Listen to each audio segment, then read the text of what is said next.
Assalamualaikum warahmatullahi wabarakatuh. Berjumpa kembali bersama Kak Ardi dalam channel Kak Ardi Sang Pembelajar. Pada video kali ini kita akan mempelajari materi tentang akidah akhlak, khususnya untuk madrasah ibtidaiyah. Sebelum kita mengawali pembelajaran kita kali ini, sama-sama kita awali terlebih dahulu dengan berdoa. Mudah-mudahan apa yang kita pelajari Allah permudah dan juga Allah memberikan pemahaman yang terbaik untuk kita. Berdoa dimulai. Bismillahirrahmanirrahim. Rabbi zidni ilman warzuqni fahman. Ya Allah, tambahkanlah ilmuku dan berikanlah aku rezeki serta kefahaman yang baik. Amin. Langsung saja kita masuk ke pembahasannya. Selamat menyaksikan. Pada kesempatan kali ini kita akan mempelajari tentang kalimat thayyibah istighfar. Kalimat thayyibah artinya ialah kalimat yang baik, ya. Nah, di sini kita akan mempelajari pada kesempatan kali ini yaitu 4 hal. Yang pertama ialah makna dari kalimat istighfar tersebut. Yang kedua yang akan kita pelajari yaitu mengucapkan kalimat istighfar. Dan yang ketiga yaitu hikmah dari kita mengucapkan kalimat istighfar. Dan yang keempat yaitu manfaat dan juga keutamaan kalimat istighfar.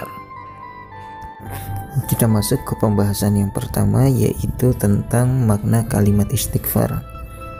Nah, kalimat istighfar ini secara pengertian adalah lafal yang diucapkan untuk memohon ampun atas kesalahan dan dosa yang telah kita lakukan. Nah, makna yang sebenarnya ya bukan hanya diucapkan saja. Jadi lafal istighfar ini selain harus diucapkan dengan lisan kita, ya lisan kita mengucapkan astaghfirullahalazim, lalu hati kita merasakannya, ya. Jadi benar-benar merasakan atas yang kita ucapkan tersebut. Kita benar-benar meminta maaf, memohon ampun kepada Allah. Dan juga kita menyesali terhadap kesalahan dan dosa yang telah kita perbuat tersebut, ya, agar Allah mengampuni kesalahan kita tersebut, ya, karena memang Allah itu maha pemaaf dan juga maha menerima taubat. Nah, itulah makna sebenarnya dari kalimat istighfar. Ya, kita sebagai manusia tentunya pasti ya pernah melakukan kesalahan maupun dosa, baik kepada Allah Subhanahu wa Ta'ala maupun kepada sesama manusia. Contoh-contoh misalkan kita berbuat dosa kepada Allah Subhanahu wa Ta'ala, yaitu misalkan ketika kita meninggalkan sholat.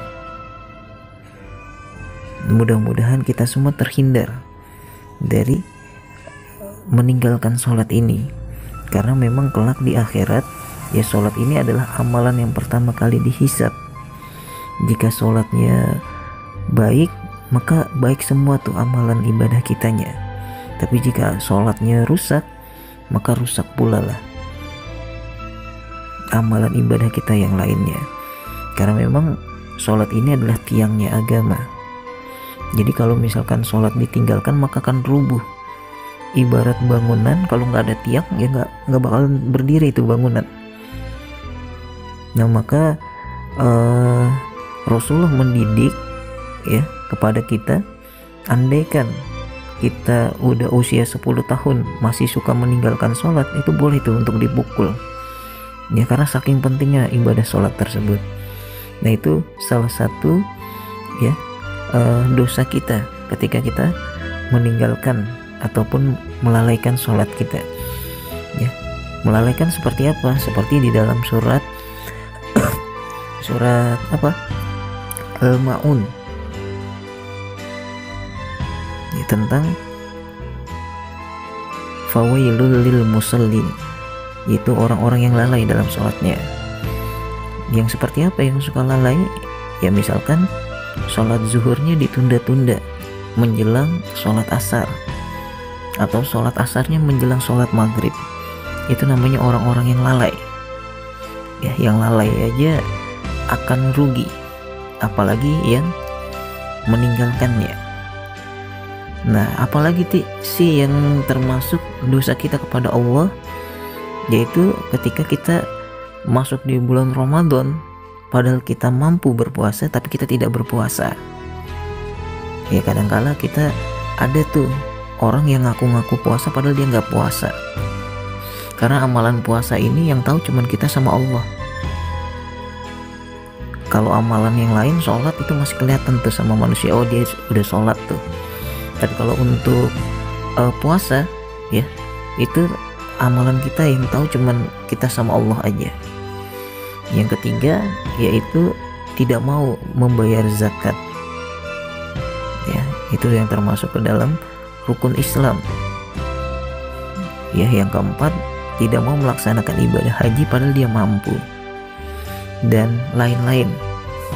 Misalkan memakan atau meminum makanan dan minuman yang haram, itu juga termasuk dosa kita kepada Allah Subhanahu wa taala. Dan juga misalkan ketika kita berjudi, mabuk-mabukan ya, bermaksiat, itu adalah dosa kita kepada Allah Subhanahu wa taala. Maka ketika kita berdosa kepada Allah Subhanahu wa taala, yang harus kita lakukan ialah kita beristighfar, memohon ampun kepada Allah, dan taubatan nasuha, taubatan yang sebenar-benarnya dan tidak akan mengulanginya lagi. Itulah taubatan nasuha, taubat yang sebenar-benarnya. Selanjutnya, jika kita melakukan kesalahan kepada manusia, apa yang kita lakukan? Misalkan ketika kita meminjam suatu barang kepada teman kita, tanpa sengaja kita merusaknya.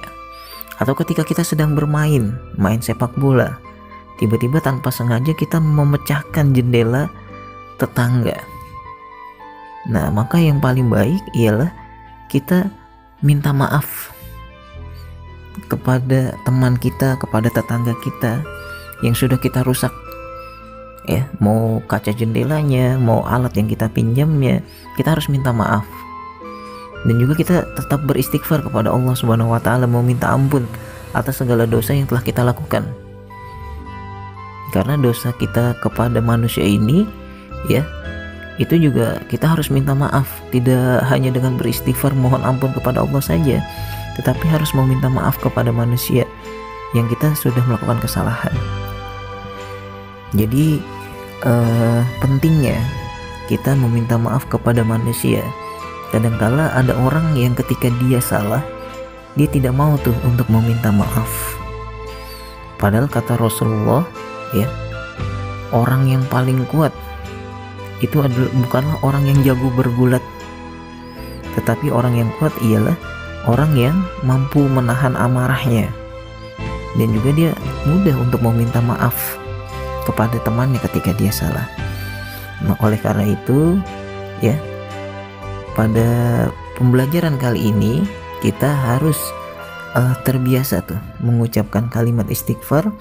Bahkan Rasulullah SAW dalam sebuah hadis dinyatakan, ya, Rasulullah itu biasa beristighfar lebih dari 70 kali. Ya, bagaimana dengan kita? Sudahkah kita beristighfar? Rasulullah saja yang sudah dijamin masuk surga, segala kesalahan dan dosa-dosanya sudah Allah ampuni, baik yang sudah lalu maupun yang sebelumnya itu sudah Allah ampuni. Maka Rasulullah itu adalah manusia yang maksum, ya, terhindar dari kesalahan-kesalahan atau dosa-dosa. Maka jika Rasulullah saja beristighfar minimal 70 kali, bagaimana dengan kita? Nah, oleh karena itu perbanyaklah kita beristighfar kepada Allah Subhanahu wa taala agar Allah mengampuni segala dosa-dosa yang kita lakukan, baik yang kita sadari maupun kita tidak sadari. Pembahasan selanjutnya yaitu mengucapkan kalimat istighfar. Kalimat istighfar, ya, bunyinya Astaghfirullahalazim. Artinya aku memohon ampun kepada Allah Subhanahu wa taala yang Maha Agung. Adapun ucapan-ucapan istighfar ini, ya, bisa dilakukan, ya, pada waktu-waktu tertentu. Yang pertama yaitu sesudah melaksanakan sholat, baik sholat sunnah maupun sholat wajib. Yang kedua yaitu ketika waktu sahur. Nah, perbanyaklah kita beristighfar di waktu sahur. Yang ketiga yaitu ketika kita berbuat salah. Ketika kita melakukan kesalahan, kita mengucapkan istighfar, astagfirullahaladzim. Yang keempat, saat kita emosi. Jadi ketika kita marah gitu ya, emosi, maka ucapkanlah kalimat istighfar, astagfirullahaladzim, dan mudah-mudahan emosi kita akan mereda. Dan yang kelima yaitu ketika hati kita sedih. Jadi ketika hati kita sedang sedih, ya perbanyak pula kita membaca istighfar, astagfirullahaladzim. Mudah-mudahan dengan kalimat tersebut akan menghibur hati kita sehingga kita tidak sedih lagi. Dan yang terakhir ya, itu ketika kita meraih kesuksesan apapun yang kita raih, kita juga harus beristighfar. Karena boleh jadi ya, kadang-kadang kan kesuksesan itu banyak pujian, kadang-kadang banyak orang tergelincir gara-gara pujian, maka kita harus beristighfar dan lain-lain sebagainya. Pembahasan selanjutnya yaitu hikmah mengucapkan kalimat istighfar. Dengan sering kita mengucapkan kalimat istighfar, ya kita akan mendapatkan hikmah-hikmah. Yang pertama yaitu kita terhindar dari sifat sombong yang merasa kita tidak punya kesalahan. Ya, jadi kita terhindar dari sifat sombong. Lalu yang kedua, ya kita senantiasa menghargai orang lain. Ya. Jadi ketika kita salah, kita meminta maaf, itu adalah suatu penghargaan kita kepada orang lain. Yang ketiga yaitu amal-amal kebaikan kita itu diterima oleh Allah Subhanahu wa taala. Dan yang keempat, ya kita akan mendapatkan ketenangan dan kelegaan hati, dan juga bisa menghilangkan rasa sedih yang kita rasakan. Itulah hikmah dari mengucapkan kalimat istighfar. Dan selanjutnya yaitu tentang manfaat dan keutamaan dari istighfar. Apa saja manfaat dan juga keutamaannya? Yang pertama ialah menghapus dosa. Dengan kita banyak beristighfar, ya memohon ampun kepada Allah, Allah ampuni segala dosa-dosa kita karena Allah Maha Pengampun. Lalu yang kedua yaitu mengangkat azab. Ya ketika manusia ditimpakan azab yang pedih, ya bencana di mana-mana, gitu, maka perbanyaklah kita beristighfar, maka Allah akan angkat azab tersebut. Ya, bisa jadi karena kerusakan ulah manusia gitu, Allah akan memberikan azab. Tetapi karena ada orang-orang yang senantiasa beristighfar, Allah tahan azab tersebut. Ya, Allah angkat azab tersebut. Lalu yang ketiga yaitu manfaat dan juga keutamaannya ialah mendapatkan kehidupan yang lebih baik. Jadi jangan takut ketika kita banyak mengucapkan istighfar, Allah berikan kehidupan yang jauh lebih baik lagi dari waktu ke waktu. Dan yang keempat yaitu menyebabkan turunnya hujan. Ketika kita masuk musim kemarau, maka kita diperintahkan untuk sholat sunnah, banyak beristighfar. Yang kelima yaitu dimasukkan ke dalam surganya Allah Subhanahu wa taala. Dan yang terakhir yaitu menghilangkan kesusahan dan juga memudahkan rezeki. Jadi siapa yang pengen kesulitannya dihilangkan oleh Allah, perbanyaklah beristighfar. Dan juga rezekinya pengen ditambah, banyaklah beristighfar. Oleh karena itu ya, pada materi kali ini ya, kalian harus sering mempraktekkan. Karena ilmu agama itu bukan hanya teori, tapi praktek yang nyata. Itu saja yang bisa kakak sampaikan pada kesempatan kali ini. Terima kasih sudah memperhatikan. Mudah-mudahan kalian memahaminya dengan baik. Terima kasih. Wassalamualaikum warahmatullahi wabarakatuh.